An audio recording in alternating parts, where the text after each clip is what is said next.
Hello everyone, welcome to my YouTube channel. Today we are going to start a new series called Design Patterns in Flutter. So, before starting the series, I have a question.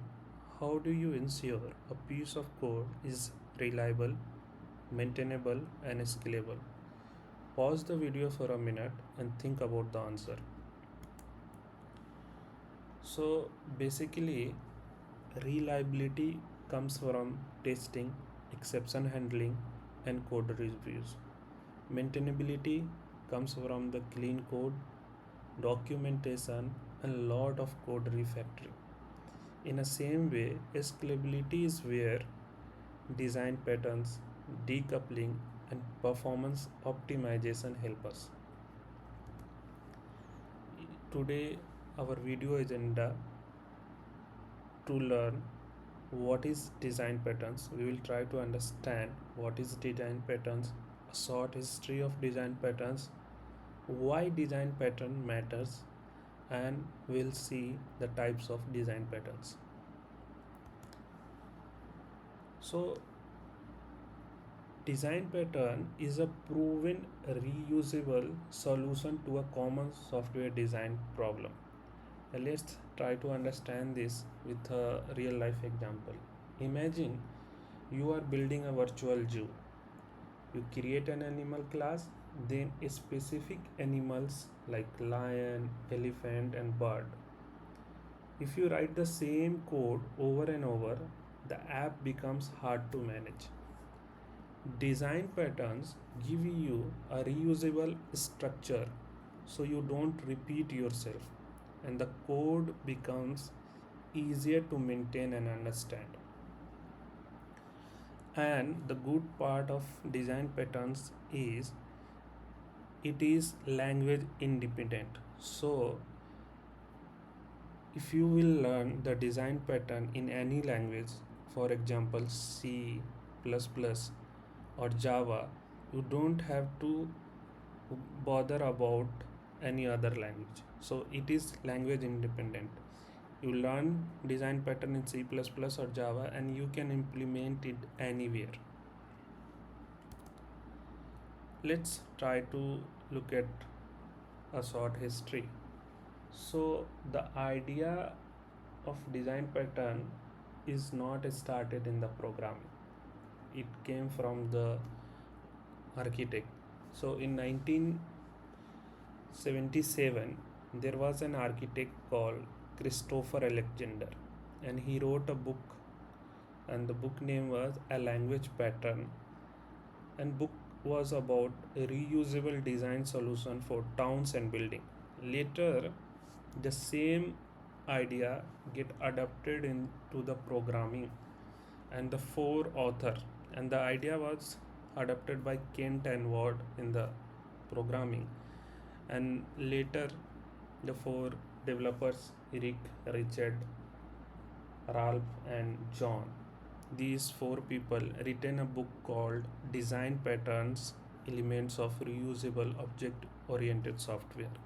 Sometimes we refer this as a gang of four, and this book becomes so popular. uh, they have introduced 23 design patterns.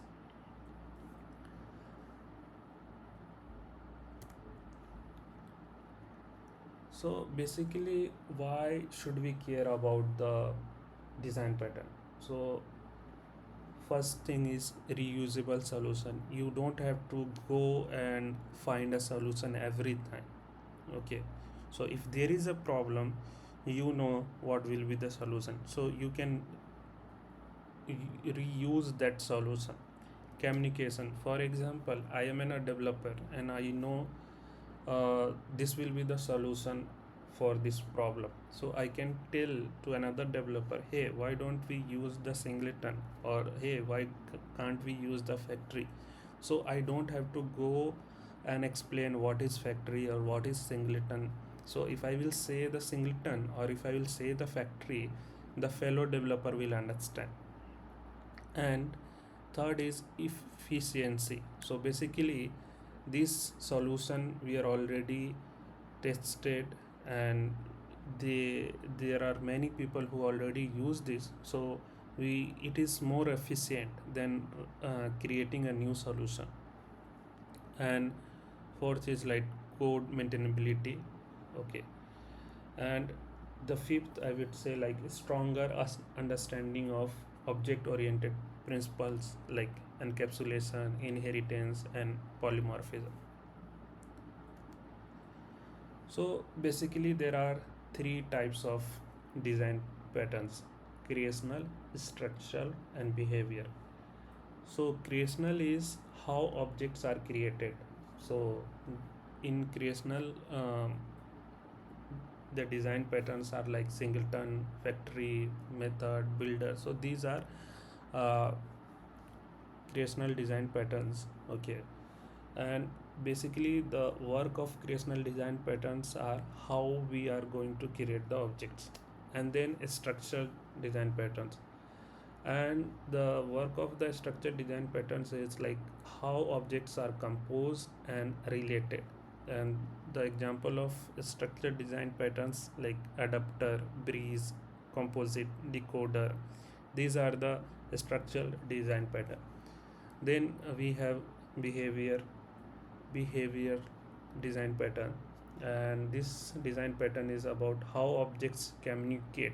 So basically observer, strategy, these are the behavioral design patterns. If you are like a Flutter developer or mobile app developer, you must come across the problem like database connection. Like you have to open a database instance at one point and you want to reuse all over the places, or you want to store some data locally anywhere in the app. So these kind of problem when you encounter, there the singleton design patterns comes into the picture and it helps you.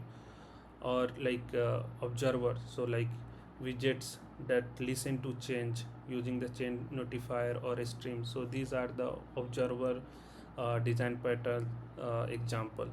So design pattern basically give us the flexibility to reuse the code, maintain the code in more better way, and we can scale it. So when you are building a large application, these things will help you a lot.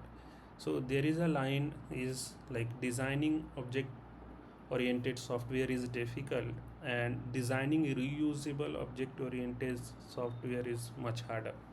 So we most of the time we take OOPS concept in a very light way, but basically it is difficult to implement and more difficult it to make our software objects more reusable. So this was about the design patterns. If you have any doubt or any question, just comment it out. I will try to answer. I will attach few links so you can go through those links and you can read about more. Uh, in the next video, we will see what is singleton, and uh, we'll try to use that singleton in Flutter app. Okay. So thank you everyone. We'll see you in the next video.